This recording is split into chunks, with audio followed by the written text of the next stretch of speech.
Hi everyone, welcome to Smart Commerce and Management Hub. Smart Commerce and Management Hub లో ఇవాళ 14 principles of management అనేది చూద్దాం. ఈ 14 principles of management అనేది henry foil ఇచ్చారనమాట. ఈ 14 ప్రిన్సిపల్స్ ఆఫ్ మేనేజ్మెంట్ అంటే ఏంటి అంటే ఒక ఆర్గనైజేషన్ ని ఎలా డెవలప్ చేయాలనేది ఒక మేనేజ్మెంట్ కి ఆయన 14 ప్రిన్సిపల్స్ లో చెప్పారు.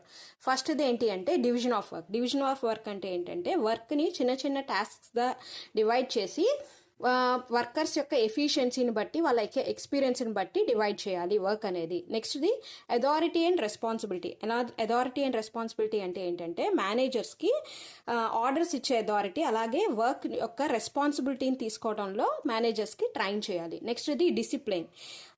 ఏవైతే రూల్స్ అగ్రిమెంట్స్ ఉంటాయో ఆర్గనైజేషన్ యొక్క స్మూత్ ఫంక్షనింగ్ కోసం ఈ రూల్స్ అగ్రిమెంట్స్ అనేవి వర్కర్స్ ఖచ్చితంగా ఫాలో అవ్వాలి.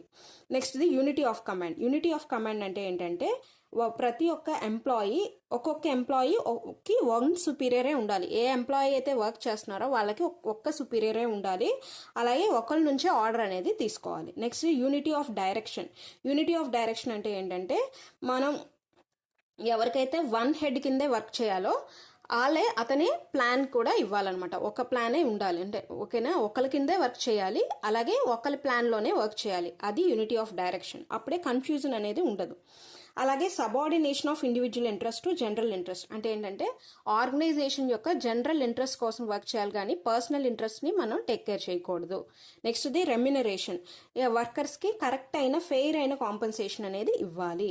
Centralisation and decentralisation. Centralisation and decentralisation ఏంటంటే పవర్స్ ఇవ్వటం.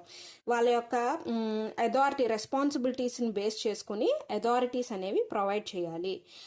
అలాగే సిచ్యువేషన్ బట్టి అథారిటీ అనేది ప్రొవైడ్ చేయాలి. స్కాలార్ చైన్ అంటే లెవెల్ ఆఫ్ మేనేజ్మెంట్. అంటే ఒకరిని ఒకరు కంట్రోల్ చేసే అథారిటీ అనేది ఉండాలన్నమాట. Top level, middle level management, lower level management ఉంటాయి కదా, ఒకరికొకరు కంట్రోల్ చేసే అథారిటీ అనేది ఉండాలి. అలాగే ఆర్డర్ అంటే రైట్ పర్సన్ అనేది రైట్ ప్లేస్లో పెట్టడమే ఆర్డర్, ఓకేనా. ఈక్విటీ అంటే ఏంటంటే ఆర్గనైజేషన్ చాలా నిజాయితీగా కైండ్ఫుల్గా ఉండాలి. కైండ్నెస్ అండ్ జస్టిస్ అనేది చాలా ఇంపార్టెంట్. నెక్స్ట్ ఇది stability of tenure of personal అంటే ఏంటంటే జాబ్ సెక్యూరిటీ. మనం ఏదైతే ఎంప్లాయీస్ వర్క్ చేస్తున్నారో వాళ్ళకి కరెక్ట్గా మన జాబ్ సెక్యూరిటీ అనేది ప్రొవైడ్ చేయాలి. ఫస్ట్ది ఇనిషియేటివ్ అంటే ఏంటంటే ఎంప్లాయీస్ అనేవాళ్ళు వాళ్ళ యొక్క లిమిట్స్లో